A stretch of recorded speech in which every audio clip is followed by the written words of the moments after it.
हर इंसान की ज़िंदगी का सबसे ज़्यादा स्पेशल और खुशी का पल तब होता है जब वो पिता या दादा या नाना बनता है।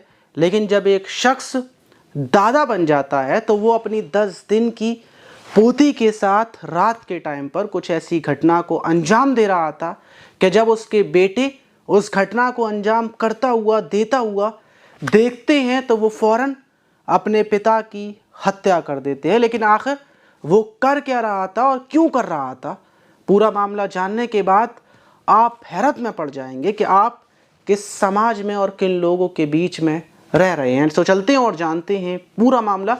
लेकिन उससे पहले अगर आपको हमारी वीडियोस ज़रा सी भी थोड़ी सी भी ठीक ठाक लगती हो तो चैनल को सब्सक्राइब ज़रूर कर दीजिएगा। तो चल, घटना उत्तर प्रदेश के अयोध्या के गोसाईगंज गांव की है। 30 सितंबर की सुबह गांव के ही एक घर में एक शख्स की लाश मिलती है। फ़ौरन पुलिस को फ़ोन कर दिया जाता है। पुलिस पहुंचती है, लाश का मुआयना करती है तो देखती है कि किसी ने हत्या धारदार हथियार से गले को गोद कर की है और हत्या रात के टाइम सोते टाइम की गई है।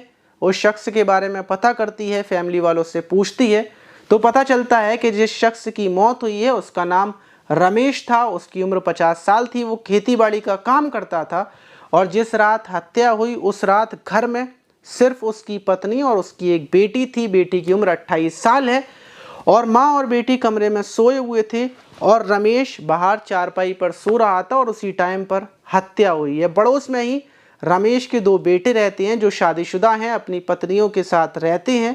पुलिस फैमिली वालों से पूछती है कि आखिर तुम लोगों का शक किसके ऊपर है कि हत्या किसने की होगी। तो पड़ोस में ही रहने वाला बड़ा बेटा अवधेश और छोटा बेटा ये बोलता है कि हत्या का शक गांव के ही समन के ऊपर है, जिससे हमारे पिता की काफ़ी टाइम पहले से लड़ाई चल रही थी। और पुलिस फ़ौरन समन के पास पहुंचती है, उसको हिरासत में लेकर उससे पूछताछ करती है तो वो बताता है कि जिस रात रमेश की हत्या हुई है वो तो अपने घर पर था। उसकी कॉल डिटेल्स और लोकेशन चेक की जाती है तो उसके घर की मिलती है। पुलिस उसको छोड़ देती है और वापस रमेश के घर आ जाती है। पुलिस कातिल को ढूंढ रही थी, छानबीन कर रही थी। डॉग स्क्वाड चारों तरफ जांच पड़ताल कर रहा था, फिंगरप्रिंट्स चेक किए जा रहे थे, लेकिन पुलिस के हाथ अभी भी खाली थे। वहीं पुलिस जब उसकी बेटी और उसकी माँ से पूछताछ करती है कि तुम्हें किसी के ऊपर शक है तो बेटी बताती है कि हत्या किसी और ने नहीं की बल्कि हमारे जो भाई हैं, इनके जो बेटे थे जो पड़ोस में ही रहते हैं, उन्होंने ही अपने पिता की हत्या की है। पुलिस हैरान हो जाती है कि आखिर बेटे अपने पिता की हत्या क्यों करेंगे, क्योंकि हत्या करने के पीछे कोई तो वजह होती है। पिता ने बेटों को हिस्सा दे दिया है, दोनों अपनी फैमिली के साथ अपनी पत्नियों के साथ अलग रहते हैं। लड़ाई की ना ही कोई वजह है और ना ही हत्या करने की कोई वजह है।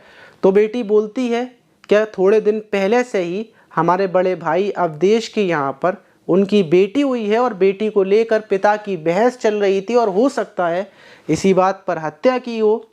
पुलिस फ़ौरन पड़ोस में ही बड़े बेटे अवधेश के यहाँ पर पहुँचती है और उससे पूछती है कि तुम उस रात कहाँ पर थे जिस रात हत्या हुई और तुम्हारे पिता से तुम्हारा क्या लड़ाई झगड़ा था।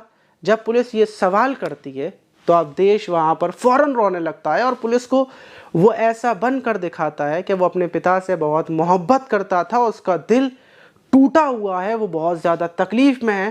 पुलिस उससे ज़्यादा सवाल नहीं करती, पुलिस को भी उसके ऊपर ज़रा सा भी शक नहीं होता और पुलिस वापस बाहर जाने लगती है। लेकिन बाहर निकलने से पहले ही दरवाजे के पास पुलिस की नज़र पड़ती है, वहाँ पर कुछ खून के निशान थे। फ़ौरन पुलिस उस डीएनए को उठवाती है और अवधेश से पूछती है कि ये खून के निशान किसके हैं, खून यहाँ पर कैसे आया।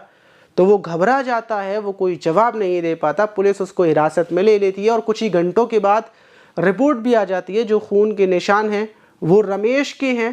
पुलिस हैरत में थी कि आखिर रमेश की हत्या पड़ोस वाले घर में हुई थी, खून के निशान यहाँ पर कैसे आए। पूरा शक अवधेश के ऊपर था और अवधेश भी अपना गुनाह कबूल कर लेता है, वो टूट जाता है। वो जब ये बोलता है कि हाँ मैंने ही अपने पिता की हत्या की है तो हर कोई हैरान था और ये जानना चाहता था कि आखिर बेटे ने अपने पिता की हत्या क्यों की। जिस पिता ने उसको हिस्सा दिया, पाल पोस कर बड़ा किया, उसी ने अपने बूढ़े पिता की हत्या कर दी।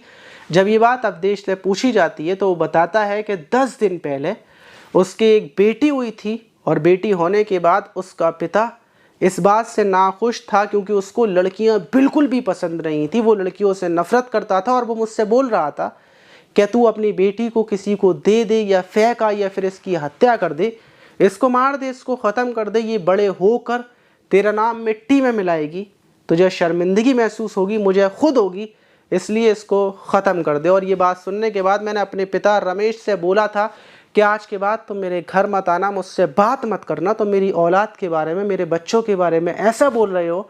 और उसके बाद मैंने अपने पिता से सारे रिश्ते नाते ख़त्म कर दिए थे, क्योंकि लड़ाई तो काफ़ी टाइम पहले से यानी कि 6-7 दिनों से बराबर चल रही थी।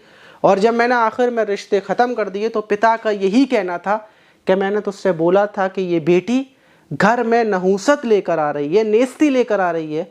और इसके आते ही पिता और बेटे का रिश्ता भी टूट गया और वो जो कुछ उसके दिमाग में आ रहा था सिर्फ मेरी बेटी के लिए आ रहा था। और 30 सितंबर की रात लगभग 10 बजे के टाइम पर पिता नशे में धुत होकर मेरे घर आता है और जब वो घर में घुसता है तो मेरी बेटी बाहर ही चारपाई पर लेटी हुई थी, वहाँ पर लेटे हुए आराम कर रही थी। उसी बीच वो मेरी बेटी को उठा लेता है और अचानक से जब मुझे खटपट की आवाज़ लगती है तो मैं अंदर कमरे से बाहर आता हूँ। मैं देखता हूँ कि मेरी बेटी को मेरा पिता हाथ में लिया हुआ है, उसके गले को वो दबाने की कोशिश कर रहा है। तो मैं फ़ौरन भागता हुआ आता हूँ, वहीं पर रखा हुआ चाकू उठाता हूँ, अपने पिता की गर्दन पर हमले करता हूँ, अपनी बच्ची को गोद में लेता हूँ।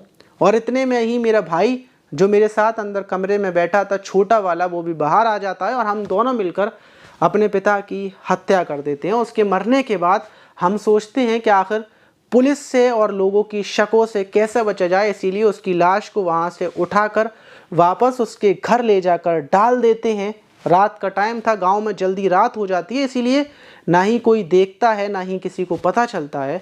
और वापस हम अपने घर आकर सो जाते हैं। हमें यकीन था कि हमें पुलिस नहीं पकड़ पाएगी, लेकिन पुलिस ने हमें पकड़ लिया सिर्फ एक खून के धब्बे की वजह से। कातिल कितना भी शातिर बन जाए, लेकिन कुछ ना कुछ ऐसी गलती हो जाती है कि जिसके बाद वो पकड़ा जाता है। पुलिस दोनों भाइयों को उठाकर जेल भेज देती है। लेकिन जब ये खबर गांव के लोगों को पता चलती है तो हर कोई हैरान था, हर कोई शॉक्ड था कि आखिर दादा को अपनी पोती से इतनी नफरत क्यों थी, क्योंकि वो जिससे पैदा खुद हुआ था वो भी एक महिला थी, एक लड़की थी, उसके घर में भी एक लड़की थी, लेकिन अपनी पोती से इतनी नफरत क्यों।